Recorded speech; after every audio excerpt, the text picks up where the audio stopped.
我分几个局处的业务来跟大家很快的报告一下。第一个，环保局的部分做枝叶、泥沙跟侧沟的巡查。之前有议员质询的时候说，你为什么清出来的淤泥量在你蒋万安市长的任内，比起前任的时候还清出来淤泥量还少？我跟大家报告，市政本来就是一棒接一棒的。如果固定形成了 SOP， 都一定要去清侧沟的淤泥，那淤泥量越清越少，是公务人员努力的成果展现，而不是他怠惰。因为淤泥量如果本来就已经都清出来了，现在 SOP 是只要一定要下去清的情况，都有去确实执行。那总的淤泥量清出来有多少这件事情，无法拿来判断，因为那个是一个流量跟存量之间的问题。进一步讲另外一个资料，总的清巡的次数比起过去蒋万安市长任内高了2%，确实比以前多。两个资料合在一起，可以得到一个很简单的解释：我们的环保局沟渠清巡这件事情是有努力在做的。非汛期的时候，本来就要定期巡过一次，汛期来的时候尤其要加强，而这就是现在在做的事情。如果你有看到任何一个侧沟你觉得有疑虑的话，请打1999，请告诉我们环保局，我们一定马上去做。那第二个部分，那各个家户有可能有积水、有泥沙进去，那废弃物出来的时候，环保局现在做一件事情，你不用特别拿到哪里去，你就放你门口。那像内湖这个地方，我们透过里办公室也跟大家讲了，你放门口，让环保局来帮你收回来，1天2次。如果2次不够，没有问题，告诉1999，他会再多去清。好，这个一定是要去服务到民众的部分。第三，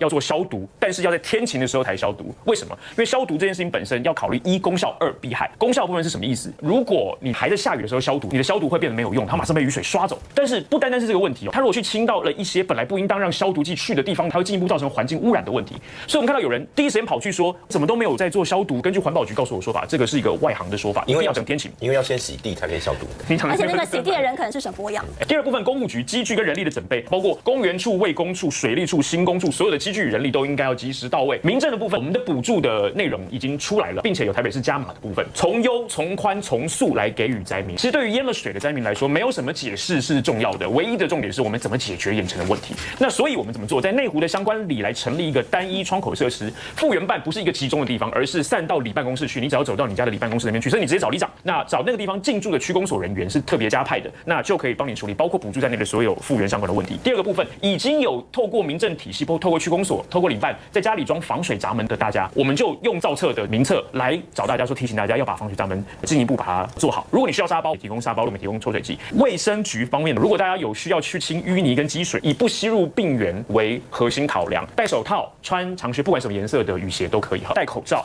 以免吸入病原体。你的储水设施如果有碰到污水，一定要消毒，不管是用废水来消毒，还是用200 ppm 的消毒水泡30分钟。下完雨之后，如果天气热，特别怕登革热，所以巡倒清刷，多去巡，把水从容器里面倒出来，去清理附近的环境，要刷掉。如果你有看到虫卵，听起来很像政令宣导，但是我是跟大家报告说，台北市政府目前为止的作为，以及各位民众需要注意的地方。如果有未尽之处，请大家多包涵，我们持续努力。那如果可以改进的地方，我们一定会来加强。